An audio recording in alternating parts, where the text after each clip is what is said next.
I can't film anything. It's out of camera. Go ahead. In the mid-'70s.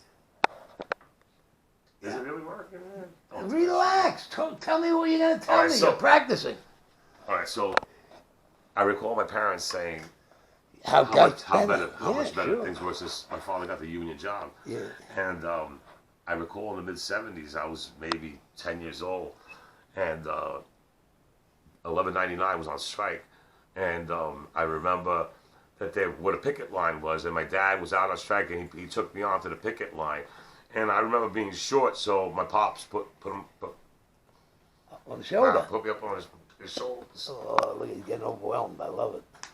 Yeah. Anyway, to make a long story, I was the people there. Now, wait a second. Yeah. Was this outside the Methodist? Yeah, Methodist Hospital on 6th Street. 506 6th Street, Methodist Hospital, same hospital I was born in. Union. Anyway, to make a long story short, the organizers are one of my father's friends that I knew from the softball league, because that was another family thing, you know. He said, "Hey, there's this guy that doesn't want to let us eat.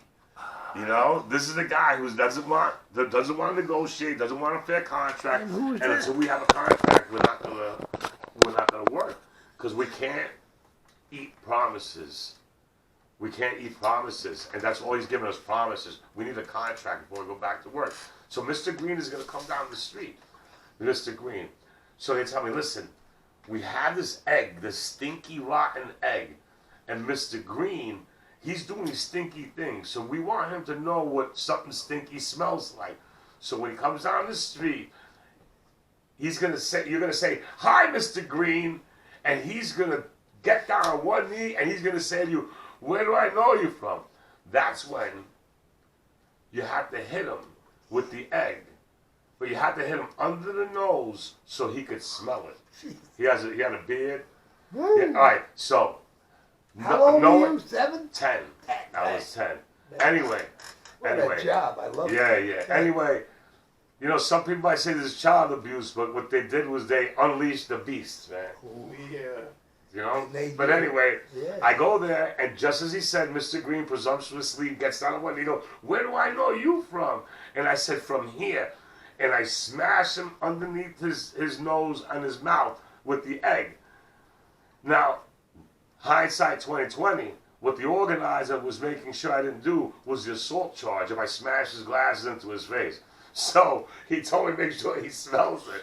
But anyway, what a brilliant guy. when Mr. Green said, 'You little motherfucker,' I couldn't be more scared. But all of a sudden they grabbed me up and just picked me up and floated me across the picket line, like it was like, 'I want to be a part of this.' Yeah, is what I said. Yeah, and that's my first real union. You were stage diving for the union, bro. I floated across. I didn't know what stage surfing was. No, but they just floated me away. I just saw that guy, angry guy, just go further and further away from me without me even. That's hysterical. I'm the opposite. I never joined the union. Yeah. And I dodged unions all my life.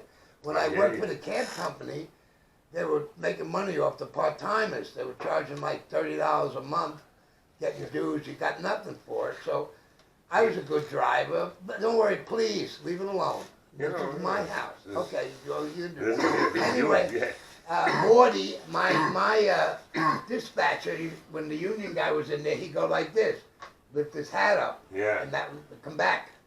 So I never joined the union. You know? And I never joined the stagehands union. I never. I'll be honest with you.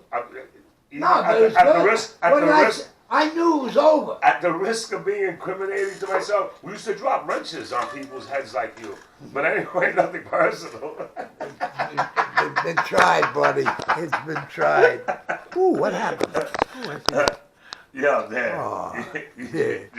We drop a wrench on you, buddy. What? I drop a dime on you. That was the old days.